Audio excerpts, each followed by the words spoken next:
So it's easy to see why things like math skills and economic analysis are helpful when investing, but something that's often overlooked is just the importance of managing our emotions, the psychology of investing. We can analyze fundamentals and calculate risk-reward profiles all day long, but if we don't also manage our emotions and try to avoid falling victim to the various cognitive and emotional biases that are lurking out there, it's going to be hard to succeed in the long run. And this doesn't just apply to new traders. Even the most seasoned veterans can fall victim to behavioral biases, so it's important to identify them and face them head on. In this video, I'm going to go over 3 of the more common ones and hopefully help people avoid them in the future. But there's a lot of these, so this will probably be a running series, but today I'm going to kick things off with 3 of them.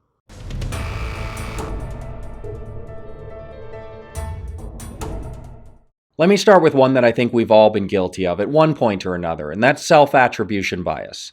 This is the tendency for people to attribute positive outcomes to their own personal traits, but negative outcomes to outside forces out of our control. And we've all done this before, right? We make a market prediction or we buy a stock that makes a bunch of money, and we think, oh, I'm a genius. I analyzed that perfectly, and it was definitely my own skill that made this possible. And on the flip side, we've all made investments that lose money, and what do we tell ourselves? Oh, that wasn't my fault. Nobody could have seen this one coming. This one doesn't count because management made a mistake, or the Fed raised interest rates, or maybe the markets are manipulated. But it's really important that investors honestly analyze the real reasons why we're making and losing money.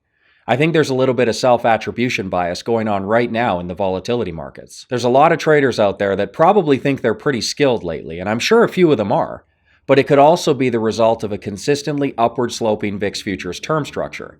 We'll have to wait to see how everybody performs when that's no longer the case. So the number 2 behavioral bias affecting investors is regret aversion bias. This is the tendency for people to try to avoid losses or try to avoid realizing the outcome of a bad decision. One very common example of this is investors who refuse to sell a losing position because they don't want to realize the losses, when in reality, value is value. It doesn't matter if it's realized or unrealized. Or even worse than not selling, regret aversion can actually make us double or triple down on losing investments in a desperate attempt to try to salvage the situation. This is sometimes called sunk cost fallacy. It's basically throwing good money after bad. But oftentimes the best thing to do with a losing position is just to bite the bullet, to sell it, and move whatever value remains into something that has a better chance of recovering. Regret aversion can stop us from doing that and end up costing us a lot more money in the long run. Number 3, negativity bias. This is the tendency to cling to negative news and events rather than positive ones. If you want a basic litmus test here, how soon after the financial crisis did you get back into the markets? If it was only a few months, then you probably weren't suffering from negativity bias because there were a lot of reasons for people to be scared to the sidelines. But if 2013, 2014 rolled around and you were still talking about the fake recovery or how everything's just about to collapse, that's negativity bias. And this one can be costly because although the average recession cycle in the United States, it's only 6 years, most of those years are positive and the markets do trend upward in the long run. Negativity bias can keep investors on the sidelines long after the danger has subsided. And the opposite of this is sometimes called ostrich bias. Now, ostriches don't actually bury their head in the sand, but metaphorically speaking, this is the tendency for investors to bury their head in the sand and avoid negative news and events. And the effect here is that sometimes people can just ride that investment right off the cliff because they refuse to acknowledge anything negative and they don't see any of the warning signs. So both sides of this can be detrimental. I'll add to this series and do 3 more later on because it's really important for people to understand investor psychology. But question of the day, what about the state of the markets right now in May of 2017?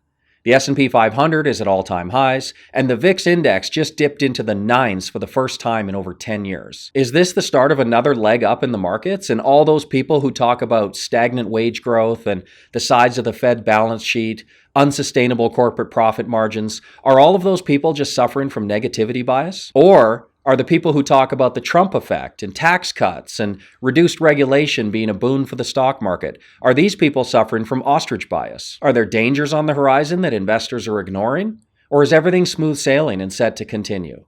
Let me know what you think in the comment section. Thanks for watching. So go ahead and click the link right here, sign up for the VTS newsletter, and when you do, you're going to get full access to all 3 of my trading strategies for a full 2 weeks absolutely free. And if you are new here, please consider subscribing to my channel. Also, if you have any questions or comments, I'd love to hear from you. So go ahead and leave those in the comment section. See you next time.